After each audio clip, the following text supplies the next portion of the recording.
اس میں کوئی دو رائے نہیں کہ جمہوریت عوام کی فلاح و بہبود کے لیے اچھا نظام ہے، جو بدقسمتی سے پاکستان میں ناپید ہے۔ نہ صرف ناپید ہے بلکہ جس شکل میں موجود ہے یہ عوام کے لیے عذاب بن چکا ہے۔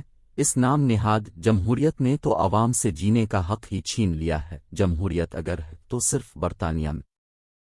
ہمارے ہاں کی جمہوریت عوام نہیں بلکہ سیاستدانوں کے مفادات کا ذریعہ ہے، جس میں عوام کو ہمیشہ قربانی کا بکرا بنایا جاتا ہے، اور اس قربانی کا ثواب بھی سیاستدانوں کو ملتا ہے۔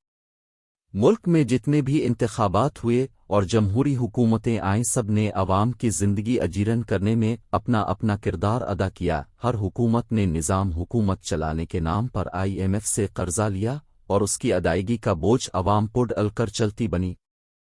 سیاستدان بظاہر اس نام نہاد جمہوریت کو عوام اور ملک کے لیے ضروری سمجھتے ہیں اور فوجی حکومت کو آمرانہ قرار دیتے ہیں، لیکن حقیقت اس کے بالکل برعکس ہے۔ بلدیاتی نظام کو لے لے، انہی جمہوری اور سیاسی حکومتوں نے کبھی بلدیاتی نظام کو پھلنے پھولنے اور مضبوط کرنے کے بجائے چلنے ہی نہیں دیا۔ زیادہ دور نہ جائیں، سابق صدر پرویز مشرف مرحوم کے دور حکومت کو دیکھیں کہ اس دور میں بلدیاتی نظام کیسا تھا اور اس کے بعد اس نظام کا کیا حشر ہوا۔ کوئی نام نہاد جمہوری حکومت ایسی نہیں آئی جس نے در حقیقت عوام کے لیے آسانیاں پیدا کی ہوں۔ بلدیاتی نمائندوں کا ملکی ترقی اور عوام کو سہولتیں پہنچانے میں بہت بنیادی اور اہم کردار ہوتا ہے۔ تو پھر یہ کیسی عوامی، سیاسی اور جمہوری حکومتیں ہیں جو عوام کو سہولتیں پہنچانے والے نظام پر قدغن لگاتی ہیں؟ آئین کے مطابق حکومت پابند ہے کہ عام آدمی کو روزگار اور تمام بنیادی سہولتیں فراہم کرے اور عام آدمی کی خوشحالی اور اس کی جان و مال کی حفاظت کو یقینی بنائے۔ اب تک جتنی بھی نام نہاد عوامی، جمہوری اور سیاسی حکومتیں آئی ہیں، ہر ایک نے عوام کی مشکلات میں اضافہ ہی کیا ہے۔ جب تک حکومت چاہے کسی کی بھی ہو، ملک و قوم کے ساتھ مخلص نہیں ہوگی، اور جب تک جمہوریت کے نام پر قوم کو بے وقوف بنانے کا سلسلہ ختم نہیں ہوگا، عام آدمی کی حالت زار میں بہتری آنے کی امید خام خیالی ہے۔ عوام کو اس سے قطعاً کوئی واسطہ نہیں کہ کس کی حکومت ہے۔ عوام روزگار چاہتے ہیں، مہنگائی کا خاتمہ اور آسانیاں چاہتے ہیں، جان و مال اور عزت و عبروں کی یقینی حفاظت چاہتے ہیں، صحت، تعلیم، پینے کے صاف پانی کی دستیابی، سستا اور فوری انصاف چاہتے ہیں۔ دور کی تو چھوڑی، حالیہ سابقہ PDM حکومت نے تو انتہا کر دی۔ جن عوام دشمن اقدامات میں سابق PTI حکومت نے مزید اضافے کی ابتدا کی تھی، PDM حکومت نے ملک کو دیوالیہ ہونے سے بچانے کے نام پر ان اقدامات کو انتہا پر پہنچا دیا۔ پورا ملک مہنگائی کے طوفان کی زد میں ہے، بے روزگاری عروج پر ہے، عام آدمی کو دو وقت کی روٹی کے لالے پڑے ہیں، علاج اور ادویات عام آدمی کی پہنچ سے ادور ہو چکی ہے، بجلی کے بلوں کی ادائیگی ناممکن ہو گئی ہے، امن و امان کی صورتحال غیر یقینی ہے۔